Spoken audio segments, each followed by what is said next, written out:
పేరు మిసాలి నాగేష్, తెలంగాణ విద్యార్థి పరిషత్ బోధన్ డివిజన్ అధ్యక్షులు.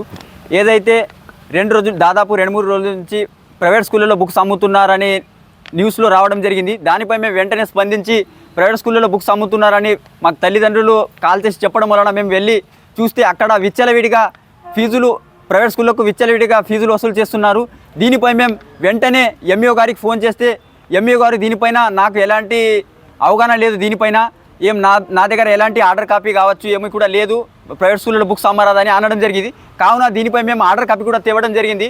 దీంట్లో ఏదైతే ప్రైవేట్ స్కూల్ ప్రాంగణంలో బుక్స్ అమ్మకూడదని స్పష్టంగా ఉంది.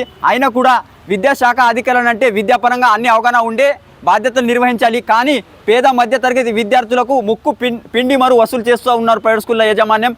బయట బుక్ స్టోర్లో కొంటే దాదాపు 1500 నుంచి 2000కు వచ్చే బుక్స్లను వీళ్ళు ప్రైవేట్ స్కూళ్ళల్లో దాదాపు 5000 నుంచి 6000కు వసూలు చేస్తున్నారు. అలాగే షూస్, యూనిఫామ్స్, టై బెల్ట్స్ అన్నీ కూడా ఇక్కడనే కొనాలని నిబంధనలు పెడుతున్నారు.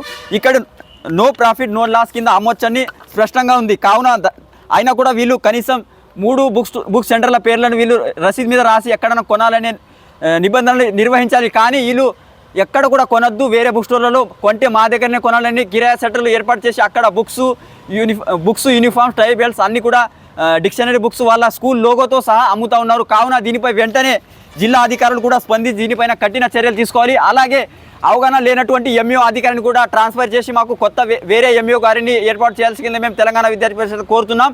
వెంటనే బోధనలో ఉన్నటువంటి పేద మధ్యతరగతి విద్యార్థుల తల్లిదండ్రులకు విచ్చలవిడగా వాళ్ళు బంగారాలు తాకట్టు పెట్టి మరి విద్యార్థులకు చదివిస్తున్నారు. వాళ్లకు నిబంధనలకు విరుద్ధంగా వాళ్లకు పేద మధ్యతరగతి విద్యార్థులకు భారంగా వాళ్లకు మీరు కొంటే బుక్స్ ఇక్కడనే కొనండి, బయట కొనొద్దని వాళ్ళకు నిబంధనలు పెట్టడం సరికాదని మేము విద్యార్థుల పక్షాన కొట్లాడుతున్నాం. కావున వెంటనే ఏదైతే అవగాహన లేని ఎంఈఓ గారు ఉన్నారో వీళ్ళని వెంటనే ట్రాన్స్ఫర్ చేసి కొత్త ఎంఈఓని ఏర్పాటు చేయాలి. వెంటనే మా యొక్క డిమాండ్ని జిల్లా కలెక్టర్ గారు కూడా స్పందించి దీనిపైన కఠిన చర్యలు తీసుకోవాలని మేము కోరుతున్నాం.